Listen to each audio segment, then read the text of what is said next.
the details of Yoga Bingo Chai. So I can just give us an overview of our idea. Our idea was to offer several activities in community and in a way that kind of centers our joy and community building because it's such a heavy time. And I'm a yoga teacher, so I'm really excited to offer like a very slow, pose oriented, not flow oriented movement practice in the park on the green space. And then we'll move back to the picnic area and we'll play bingo while tasting chai. Do you want to talk about chai, Tejal?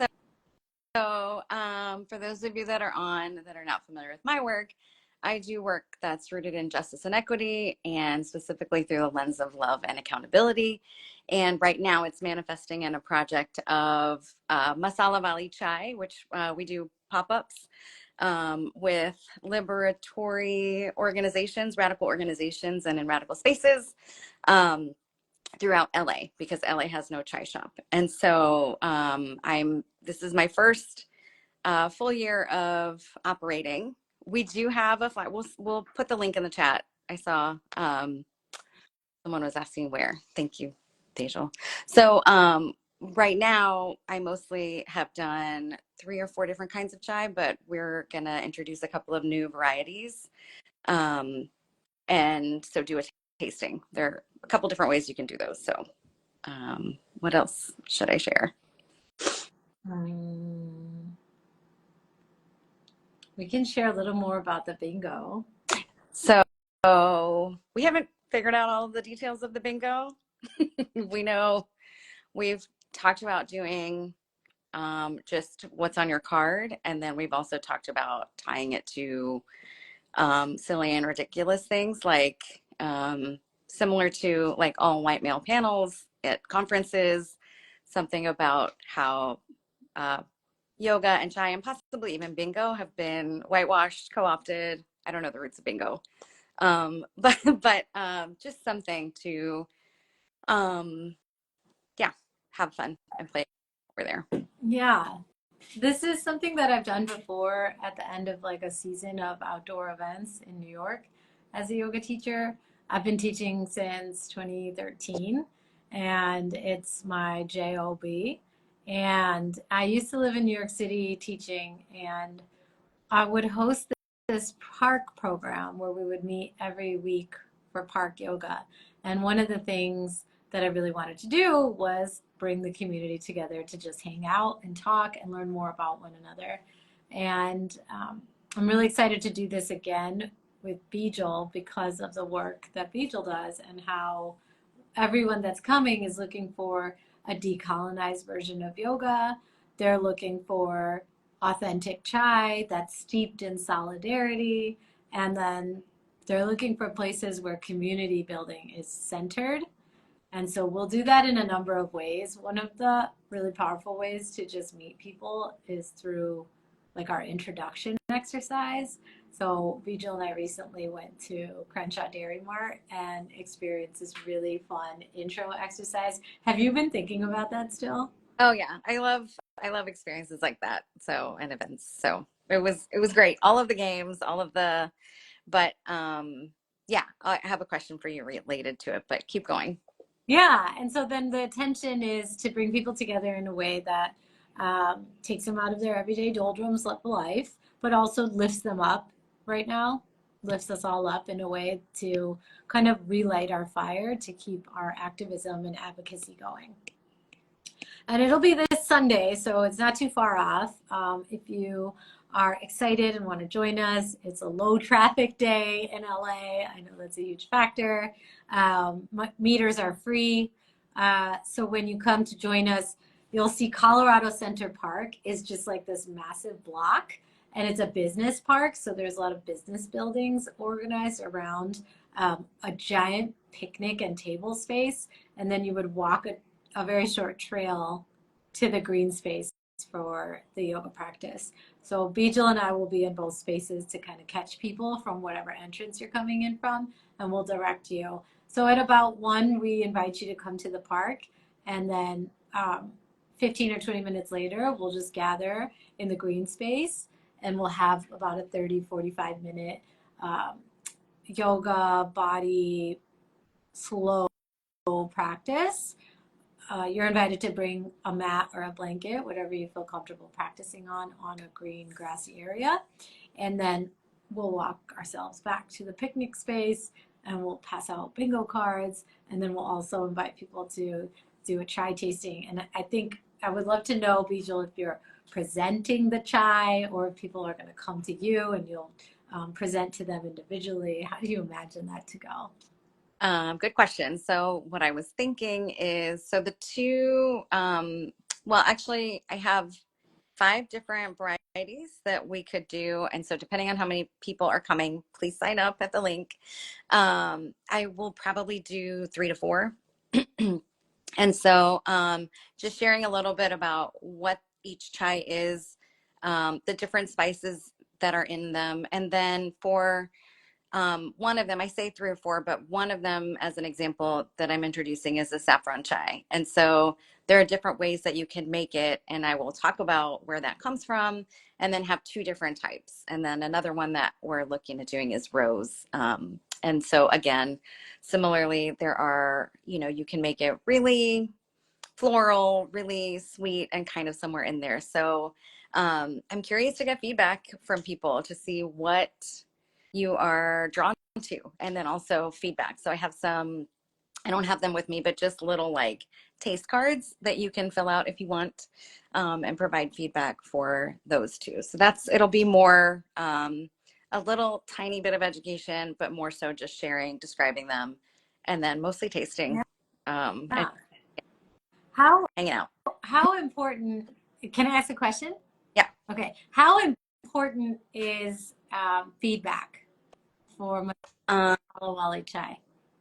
I think it's important for me, I think, within a range, right? So I have, I'm committed to having actual and authentic chai represented. So the way that it's made and the process and some of the like um, spices that are included or not excluded, i.e., vanilla, which is not in chai, at least in the regions that I'm from and familiar with. So to some extent, I think there are non-negotiables for me. And then I also really want people to enjoy it. And like, I think a lot of people have expressed a range of nostalgic reconnection with their own experiences and roots and home, and saying, oh, I can't make it as easily at home. So I really want access to more authentic chai. So all the way from that to like, oh, we have it sweeter, or I've never had it like this. So um, feedback is great and always welcome. And then I think I sort of still run it through the filters of how does that impact the authenticity? How does that impact the intention behind each one? Are these regional representations? So I think pretty intentionally about it. Yeah, I really appreciate you diving into that question just as an offshoot to what you're talking about, because I hear from so many people like, how do you handle feedback? How do you navigate um, comments from community? And I think what you're saying is like, there's a range. And I say this for myself with the yoga practices, because also when we offer yoga in this holistic way, it's really counter to what you're getting in a studio. Yeah.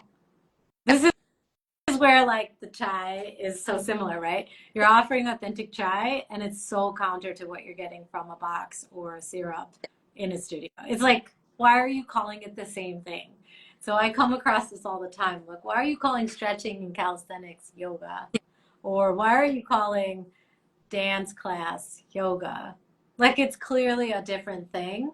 Or you're a little bit mistaken or unclear on the intention of what the practice is like or what is meant by chai. So I really like talking about this because these are areas that very much intersect in the conversation around globalization and like cultural co-opting. I think like there's another parallel for me actually, which is almost opposite of what you're saying in some ways, in that there is no one way to practice yoga or to make chai. Every single family I know has a slightly different recipe or plays up and down different spices. And I think similarly, I think yoga is for all bodies in all clothes in all spaces. And some of this, like, I think the prescriptive rigidity and the rules and like, this is what it is and this is what it isn't are actually not what, from my experience, either of us are going for. And so in some ways it's like it's not this and it's not that, but in other ways it's like actually it can be, let's like be more expansive and inclusive about what it is. Yeah, that's spot on because whenever I try to describe it, I'm like conscious of the binary of like, well, is it yoga? Is it right? Is it okay that they do that? People are asking me that all the time, and I'm like, yes. And Yeah. how can you explore what you need from it, without taking it like whole? I guess then a question I have for you is there anything that is necessary to make a cup of chai authentic?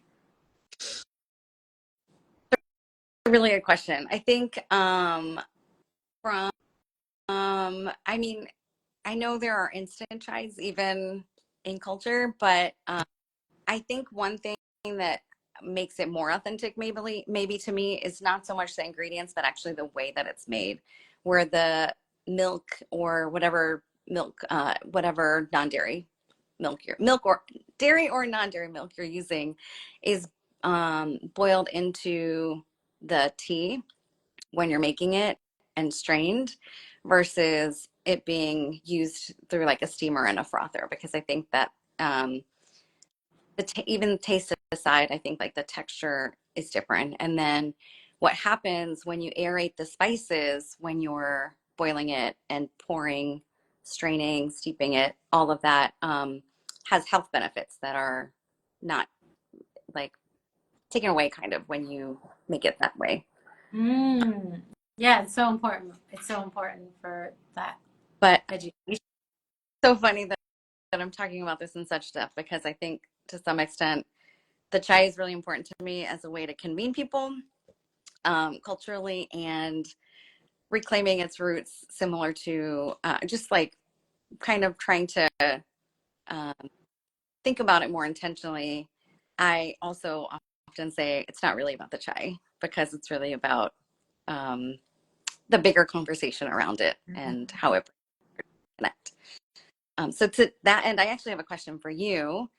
A lot of what we talked about was just like taking moments of joy as part of um, as a liberatory practice, but being in community with other people that care about what's happening in the world. And so I'm curious, like, what that means to you, specifically as it pertains to this weekend, but just more broadly, like, what does it mean to take moments of joy, but specifically in community? Mm. To have moments of joy in community? Yeah. Yeah, such a good question. And I want to say hi to Carla because Carla will be there Sunday. So if you're excited to meet Carla with us, you'll get to meet Carla on Sunday. Um, Carla is a great person to kind of bring into this conversation because I think I want to share a story, if that's okay, Carla, about our festival that we met at. So Carla was like, I'm gonna wait for Carla to say it's okay. Obviously, anonymously and generalized, and it's not. It's just a great like story. Okay, thanks, Carla. So Carla was a major impetus in an invitation for me to join a large-scale yoga and music festival, and I was so excited about that. However, two people that knew each other at a large scale festival, it's easy to get lost in the work that we were doing and not be able to connect as much as we wanted. And I think about that, and I think about, how we just kind of had misaligned schedules, and I wanted to see Carla's space because at that festival specifically, Carla was cultivating a space for people of the global majority to enjoy different music and culture, and also feel like they could just rest in that overall festival. Um, And because of its size, we didn't get to do that. I didn't get to utilize that space. And I don't know if I saw Carla in my actual classes either. Um, so what that tells me is like, it's so wonderful to have people supporting you, championing you, pioneering you, there for you, and wanting to connect the way we wanted to connect with each other. And that's affirming to me so that I can create more spaces with more intentional community Mm-hmm. where we can come together and seek each other out and have that space and time together. Because it is so joyous for me because I know that we're working towards collective liberation together.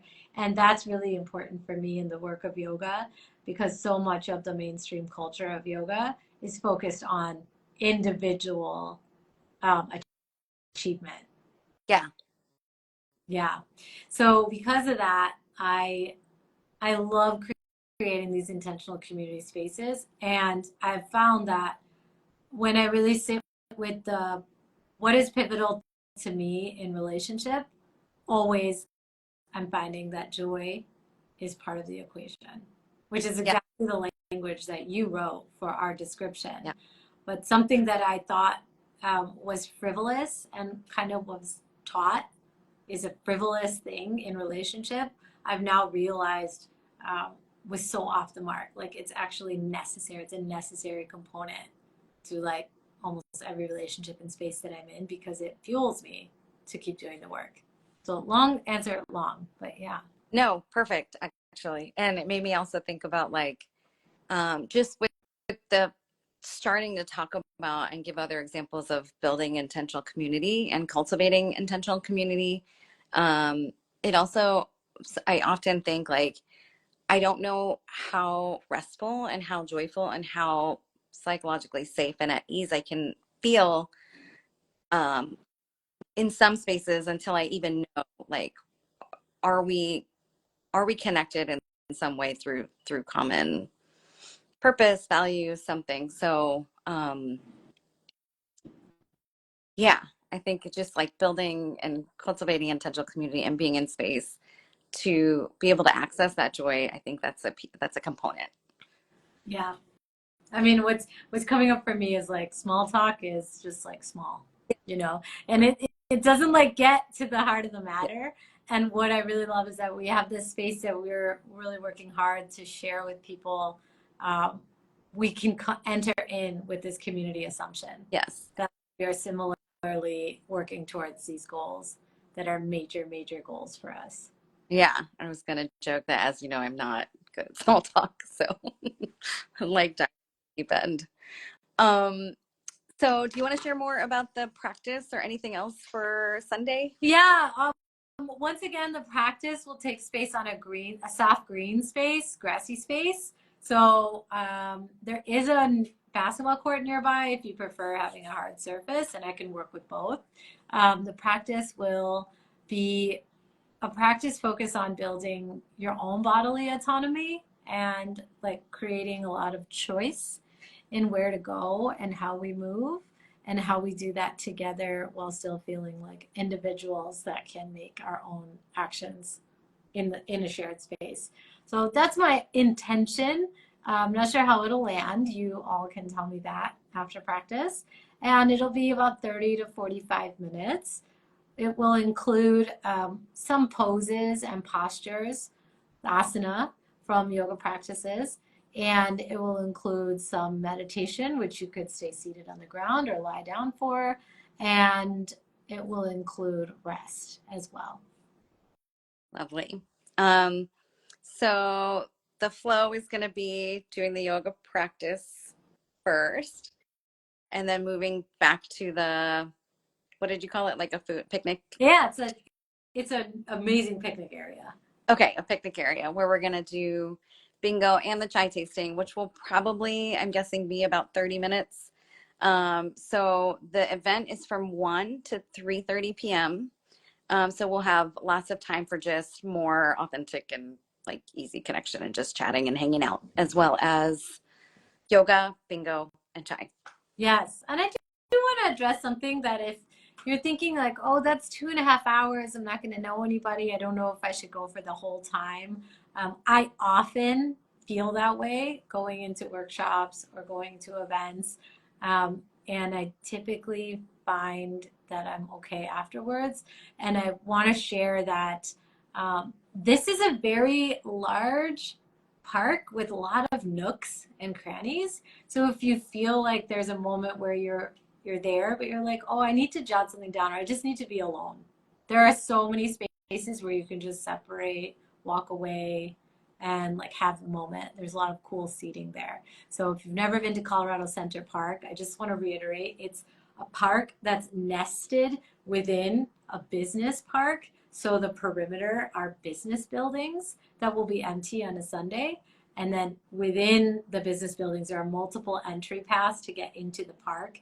You'll see a lot of seating, a picnic area, and then you'll have to follow a trail to go to the green space. But Bijal and I will be there to direct you. As will my the youngest team member, not my, well, actually mine too, but of Masalawali Chai, which is Sahana. She is 12 and a half and will be helping us out. Yay! And that's Bijal's kiddo. So, any questions before we hang? We have the link to reserve. It's a link, I don't know if you can click it from here, but you can find it on both of our profiles. And we'd love to get your head count included so that we know how many bingo cards and chai, how much chai to make. All right. That's a wrap. Thanks all for joining. Hope Thank to see you Sunday. you.